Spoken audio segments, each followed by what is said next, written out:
I want to have John King ask another question. Go ahead, John. I want to stay on the issue, but move to a controversial item that was not held up when the immigration debate collapsed in Washington, and that is the border fence. To many Americans, it is a simple question of sovereignty and security. America should be able to keep people out that it doesn't want in.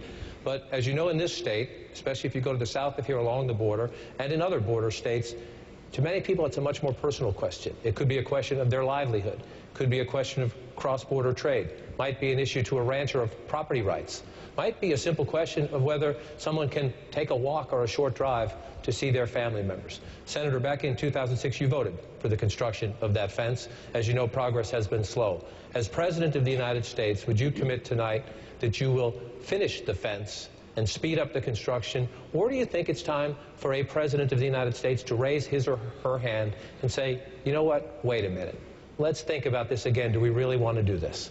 Well, I think both Senator Obama and I voted for that as part of the immigration debate. And having been along the border for the last week or so, in fact, last night I was at the University of Texas at Brownsville, and this is how absurd this has become under the Bush administration, because, you know, there is a smart way to protect our borders and there is a dumb way to protect our borders. And what I learned last night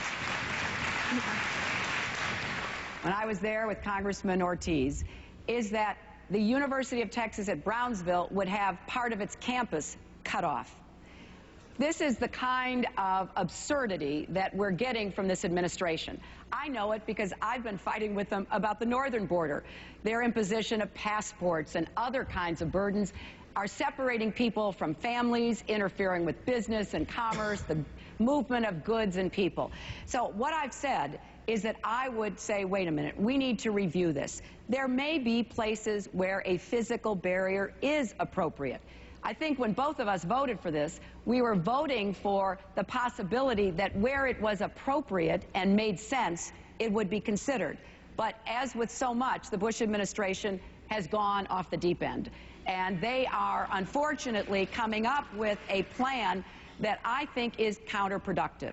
So I would have a review. I would listen to the people who live along the border, who understand what it is we need to be doing to protect our country.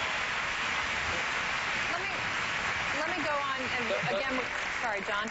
Does that mean that you think your vote was wrong, or the implementation of it was wrong? Because as you know, when they first built the fence in San Diego area, it only went so far, and what it did was it stopped the people coming straight up the path of where that was built, and they simply moved. And California's problem became Arizona's problem. But you know, John, there's a lot we've learned about technology and smart fencing. You know, there is technology that can be used instead of a physical barrier. It requires us having enough personnel along the border so that people can be supervising a certain limited amount of space and will be able to be responsive in the event of, you know, people attempting to cross illegally. And I think that the way that the Bush administration is going about this, filing eminent domain actions against landowners and municipalities, makes no sense.